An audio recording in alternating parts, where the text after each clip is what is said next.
Dimahoo is another manic vertical shooter from the shoot 'em up masters at Raizing/Aiding.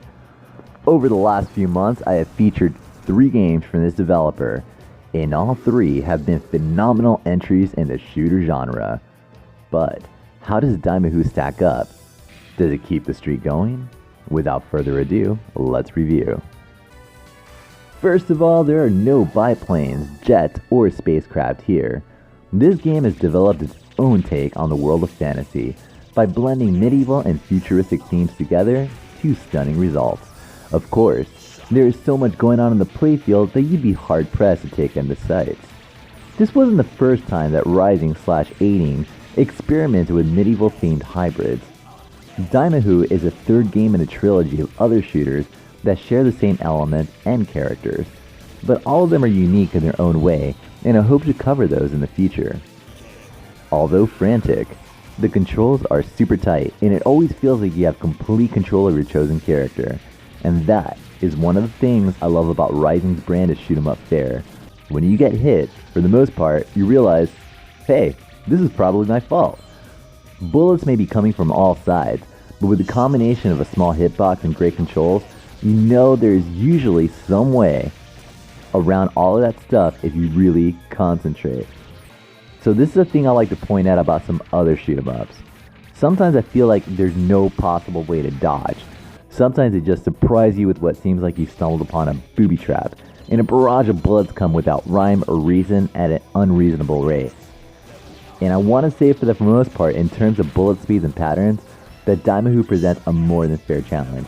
And that is mostly true, but it does have some instances of undodgeable surprise attacks, especially when first encountering the size spider boss. That suddenly sprays out a fan of bullets. Now, the more I played the game, the more I did realize there was a warning before the size spider actually shoots out this like web of bullets, right?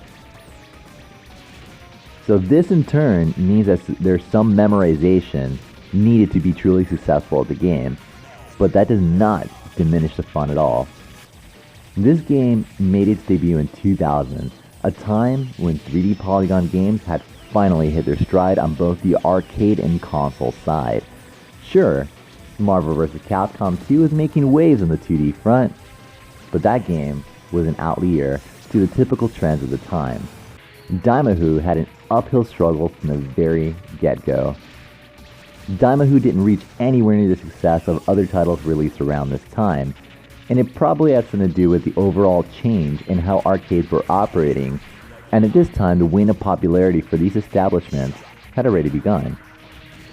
And it probably didn't help that the game wasn't ported to a console either. Dimahoo, however, did stick to some trends from the era, or rather yet, it may have pioneered it. During this time period, shoot 'em ups were experimenting with gimmicks, such as Ikaruga, where you had reverse polarities, but that didn't release till the following year. And there was Gigawing, where you could charge up a shield that absorbs the bullets being lobbed at you, and when charging is complete, you throw all those bullets back to your enemies. Charging shots were nothing new in the genre, but Dimahoo had a charge shot that would switch you between fire and ice, and depending on what kind of enemy you were facing, that would inflict more damage if you shot the opposite element. In order to do this, hold down the fire button, and your craft goes into charging mode. During this time, you will see your character avatar alternate colors between red and blue. Let's say you are red now, and you get hit by a red projectile. Instead of losing a life instantly, you just power down. If you are blue and get hit by red, well, you die. Now this seems novel, but I don't feel that this game really took advantage of this mechanic, and honestly, that's okay. You still get a great shoot 'em up either way. As a matter of fact, we had talked about Ikaruga earlier, and even though that's a great game as well, during gameplay I would get fatigued by the constant polarity shifts to the point where I felt it was somewhat of a chore. And I know I'm in the minority here, as Ikaruga has been hailed as one of the best shooters of all time.